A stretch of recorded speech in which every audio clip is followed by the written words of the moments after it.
Councillor Kelly. It was really interesting knowing this was coming, listening to the last debate we had, which was quite extensive on some parking spots in the Byward Market.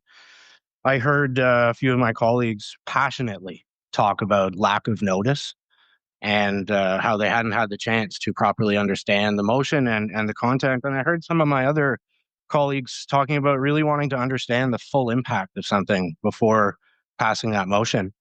And I would again remind my colleagues that we were talking about parking spots in the Byward Market, not a $650 million project with relatively new technology in my ward. And today, I'm not going to spend any time arguing against the Marchurst BESS. I trust in my colleagues that there will be time for that.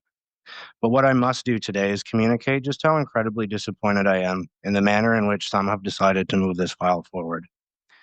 We all sit at this table and represent our residents. Sometimes we agree and sometimes we do not. I try very hard, with much success, to not take the decisions each of you make personally. I don't take anyone's position on BESS personally, even if I disagree.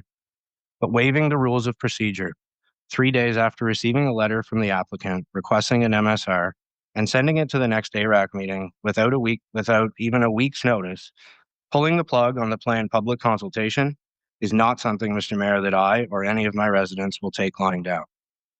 The decision to decline the MSR previously was unanimous. You all agreed that the public consultation was inadequate. The IESO decided to give them a contract anyway, putting our community in a unique and frankly unfair position by doing so. I sat down with the applicant, happy to see them here today, in good faith, and spoke to them about how they could do a better job and possibly get the support of the public that they required.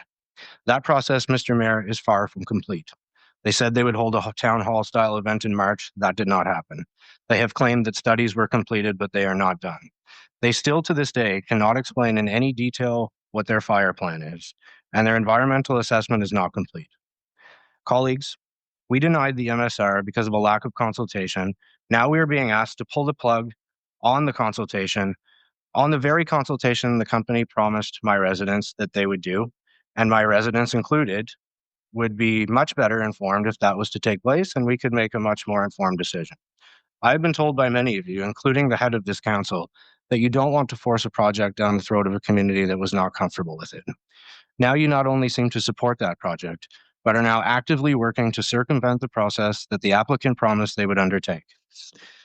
If they are going to break simple promises like holding a town hall, then how can we have faith that they will follow through on their consultation commitments? We have the choice, colleagues, to wait until the process and the studies are complete, to respect the process and my residents, and to wait until the consultation that was promised is done. Finally, colleagues, I will leave you with a simple question.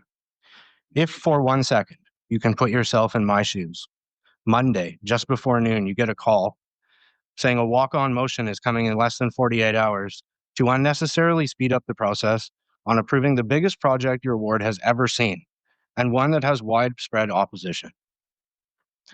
This was triggered by an email received by the mayor's office less than 24 hours before the motion before you was concocted. Who is driving this bus, Mr. Mayor? And how would it make you feel if this was done to you and your residents? You all agreed that consultation is needed to be better, and now you're about to ensure that doesn't happen before we make a decision. I would ask you to seriously consider what has changed. Pushing this forward in this way is a complete disregard for the voice of the people in my ward, and yet another one of the regular reminders that amalgamation was a miserable failure for rural Ottawa. Thank you.